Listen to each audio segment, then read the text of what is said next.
Qu'est-ce que vous pensez du combat contre le populisme d'Emmanuel Macron, là, dans sa tournée en ce moment? C'est une posture très politicienne. Voilà, On a compris. C'est pas un combat sincère. Vous pensez que c'est pas sincère, mais que ça va porter ses fruits? Non, comme tous les combats sincères, ça ne porte jamais ses fruits. Tous les combats insincères. Petit lapsus révélateur, ça me donne envie de revoir Christian Estrosi il y a quelques années. Et prenez soin de votre fils, qui est quand même beaucoup plus sympathique que vous. Je sais que c'est sincère aussi. Ah, ça, c'est très sincère. Et qu'on n'en parle plus. Je vous demande de me croire, c'est très sincère, je le pense. J'aime les gens. Lui aussi, il est sincère. Hein. Ça sert à quoi de faire de la politique si on n'est pas sincère? Ouais, ça, c'est une question qui peut nous faire rire longtemps. Alors après le passé, le présent. Et le présent, c'est les commémorations du 11 novembre.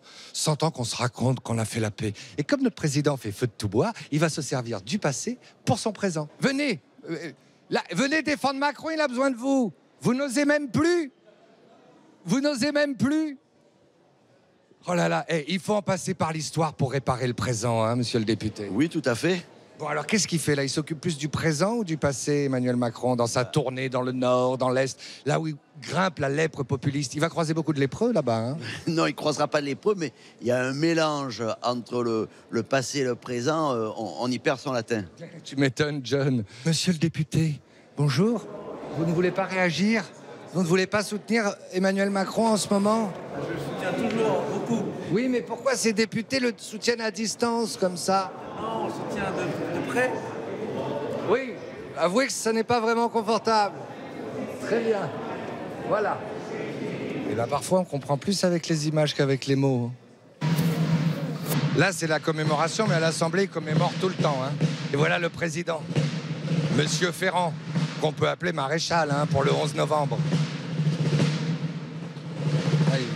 Qu'est-ce que vous pensez de Baby Boss en ce moment? Macron, il perd un peu les pédales, on ne sait plus vraiment trop ce qu'il dit. Moi, je suis parfois surpris des sorties, notamment sur Philippe Pétain. Il parle du Pétain qui a gagné Verdun, pas du Pétain d'après, que tout le monde renie. Mais sauf que Pétain a été frappé d'indignité nationale au sortir de la Deuxième Guerre mondiale.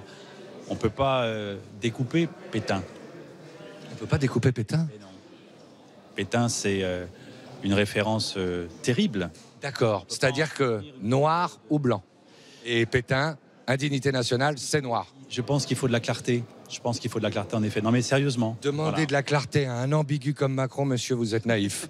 Ça y est, Philippe? Bon, alors le voilà avachi. T'as fini? Et le voilà avachi. Non, je mets de l'énergie. Oh, les gens se jettent sur vous, c'est incroyable. Moi, quand je vois un président de la République qui n'entend pas la colère de ses concitoyens sur l'augmentation du prix du gazole, du fioul, Il a dit que c'était pas lui. Il a dit que c'était pas lui. C'est pas lui, il est quand même président de la République. Donc si c'est pas lui... Il a dit c'est pas lui non plus. Il a dit c'est pas moi. Non, non. Ça vous a choqué, vous, sur Pétain?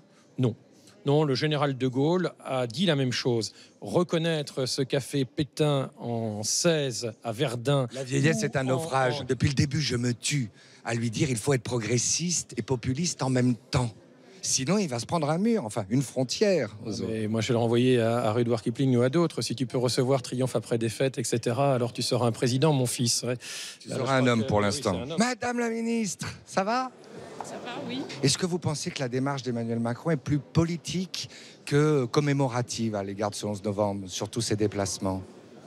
Non, je pense que lui donner simplement une dimension politique, c'est oublier que ce qu'il fait, c'est aussi commémorer la paix, les souffrances qui ont précédé la paix, et c'est cette dimension-là, à la fois dans sa dimension historique et prospective, qui est intéressante.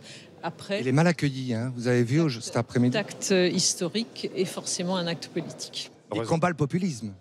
Oui, malheureusement, je pense que lui-même est un populiste, hein, et donc... Parce que faire de la démagogie pour combattre le populisme, c'est une démarche populiste. Exactement. Pourquoi on combat le populisme sans chercher à le comprendre dans ce pays depuis des années, finalement? Je ne sais pas ce qu'il combat, en fait. Honnêtement, enfin... Il va en France pour rencontrer des Français qu'il n'a pas dû rencontrer avant. Enfin, c'est mal accueillir d'ailleurs à Reims, hein, partout. Ces termes d'itinérance mémorielle, c'est quand même assez confondant. Il y a la ministre de la Justice qui vous cherche dans la ferveur de Bettencourt. Il est là.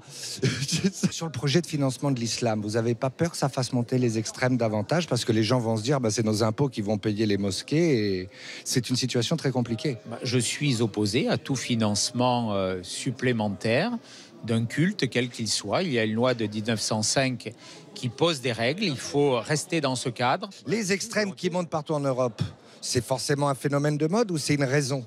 Il y a une peur, il y a une crainte. Est-ce que beaucoup plus de gens vont commencer à se zémorifier? En tout cas, moi, je suis zémorifié. Est-ce que le singe qui t'a précédé... C'est pas sympa pour mon père.